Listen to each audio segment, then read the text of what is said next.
Gracia y paz de Jehová nuestro Dios y de Yeshua nuestro Salvador, a todos ustedes, hermanos y amigos de Viento Santo.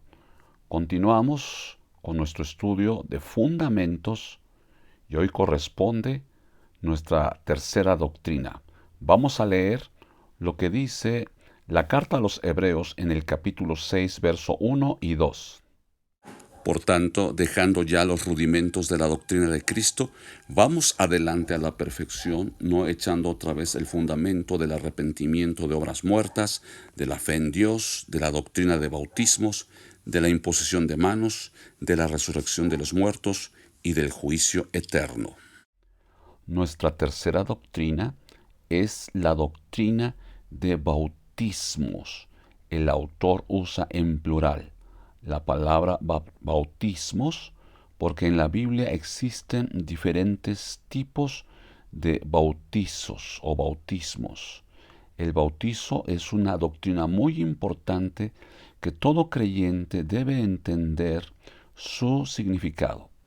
En el Nuevo Testamento, esta palabra se traduce del griego baptizo, que implica la inmersión en agua.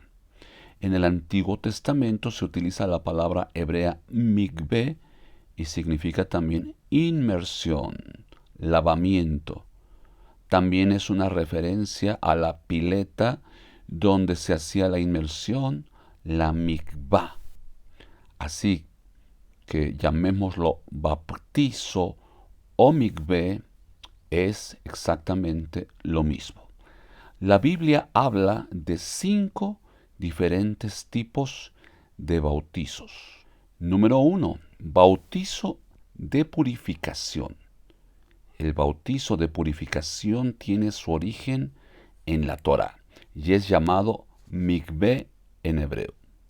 Dios ordenó que todo israelita que se hubiera contaminado por alguna transgresión cometida de las tantas causas que la Torá establece, debía hacer un lavamiento con agua para purificarse, pues mientras estuviera en ese estado sería considerado inmundo.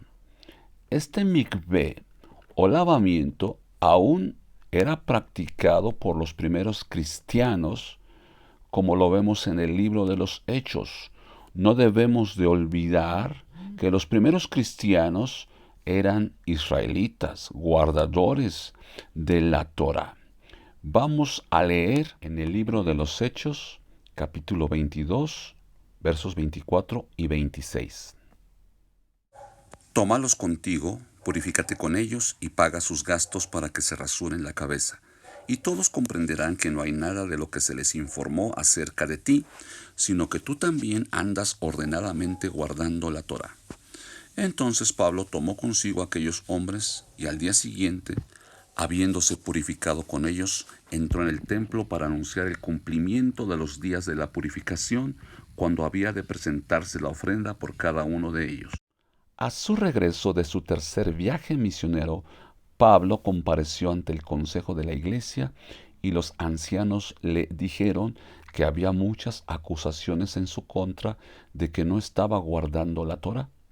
Como había algunos hombres que se iban a purificar, le aconsejaron que se purificara con ellos, que pagara sus gastos, pero la pregunta es ¿por qué había de purificarse el apóstol?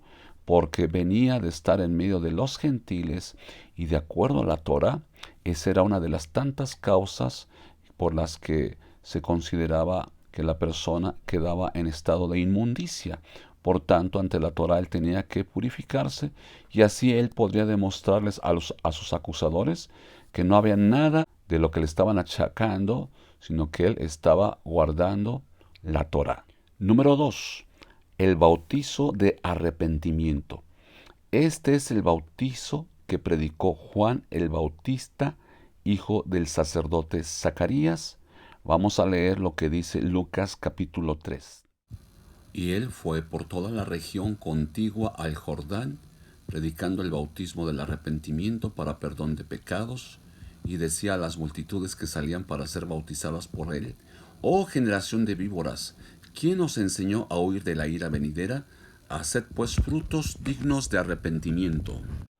Su predicación era que la gente se arrepintiera y se bautizara, hiciera mikveh, como una señal de que estaban dejando el camino de pecado, preparándose para la venida del Mesías. Y ese arrepentimiento debía mostrarse con fruto, es decir, con hechos que mostraran ese cambio de vida.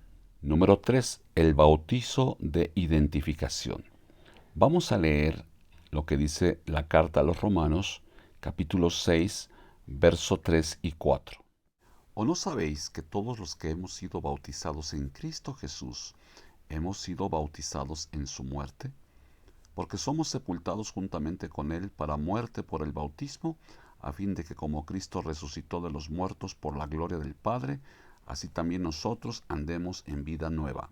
Cuando vino el Mesías, predicó el Evangelio, es decir, las buenas nuevas de salvación, que consiste en que Él murió en la cruz por nuestros pecados, dejando clavado en el madero nuestros dolores, nuestras enfermedades, nuestra maldad, y que Él venció a la muerte y resucitó, y al resucitar nos da vida eterna. Cuando nosotros creemos eso, nosotros somos salvados, recibimos el perdón de los pecados y recibimos la vida eterna. En este bautizo de identificación nos identificamos con la muerte, con la sepultura y la resurrección de nuestro Salvador Yeshua. Nosotros morimos a nuestra antigua naturaleza, sepultamos al viejo hombre y nos levantamos a vivir una nueva vida en Cristo. La identificación debe ser plena y verdadera. Cualquier pseudo creyente que después de profesar su fe y aún así se haya bautizado y sigue viviendo como un mundano, no está identificado con Él, por tanto siguen sus pecados,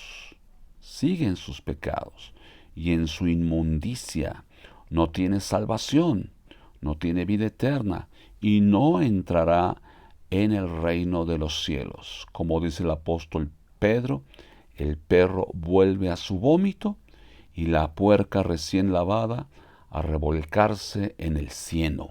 Este bautizo Yeshua mismo lo estableció en Mateo 20:19, cuando les dio la orden a sus discípulos que fueran a ser discípulos en todas las naciones y que los bautizaran.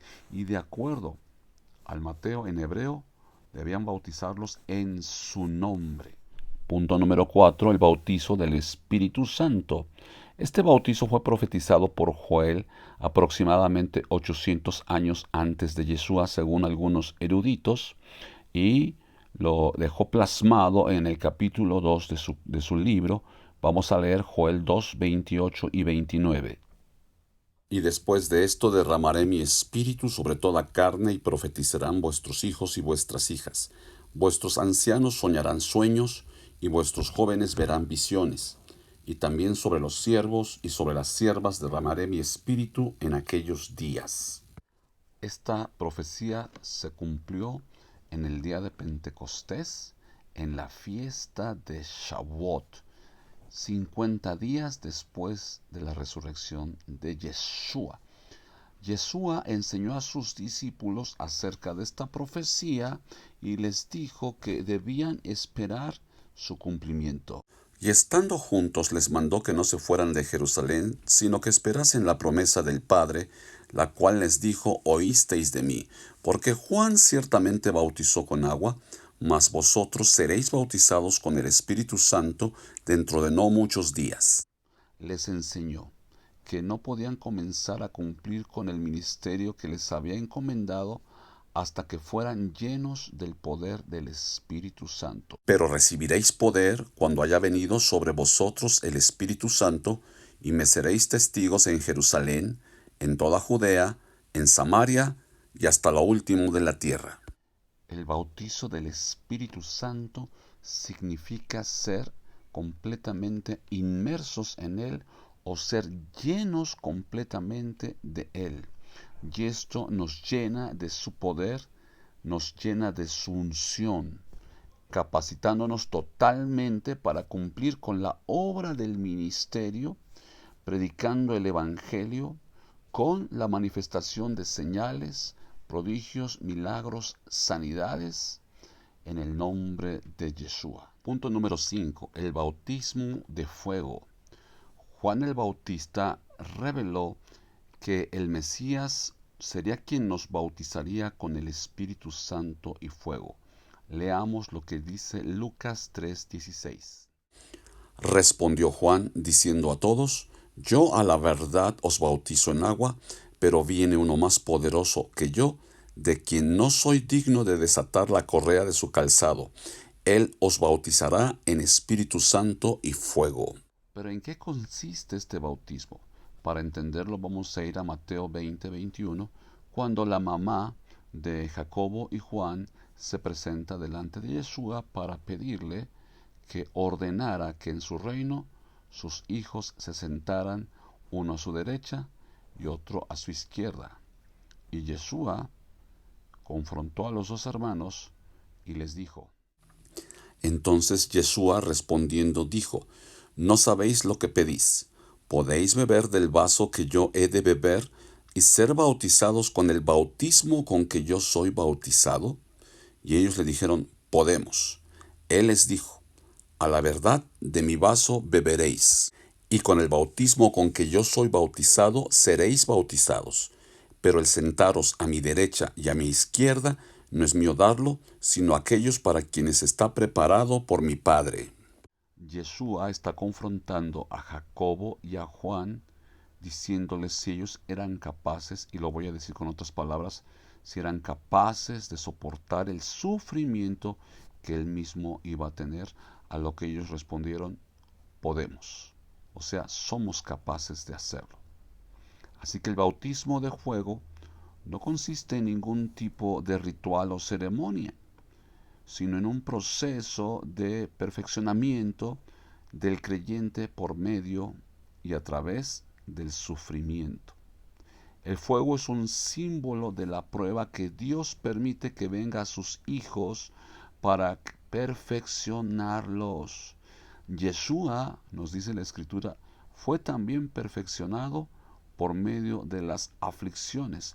Vamos a leer lo que dice Hebreos 2:10. Porque convenía a aquel por cuya causa son todas las cosas, y por quien todas las cosas subsisten, que habiendo de llevar muchos hijos a la gloria, perfeccionase por aflicciones al autor de la salvación de ellos. El apóstol Pedro nos enseña que el fuego de la prueba purifica nuestra fe. Para que sometida a prueba vuestra fe, mucho más preciosa que el oro, el cual, aunque perecedero, se prueba con fuego, sea hallada en alabanza, gloria y honra cuando sea manifestado Jesucristo. Yeshua sabe que muchos seguidores solo le siguen por la bendición, como aquellos que le seguían solo porque les había dado a comer pan y había satisfecho su hambre. Estos son solo creyentes emocionales, porque en cuanto viene la prueba, se les acaba la emoción y abandonan el camino. Pero los verdaderos creyentes enfrentamos las pruebas y el sufrimiento sabiendo que Yeshua nos está perfeccionando, y para esto Él mismo nos da ejemplo. Amén.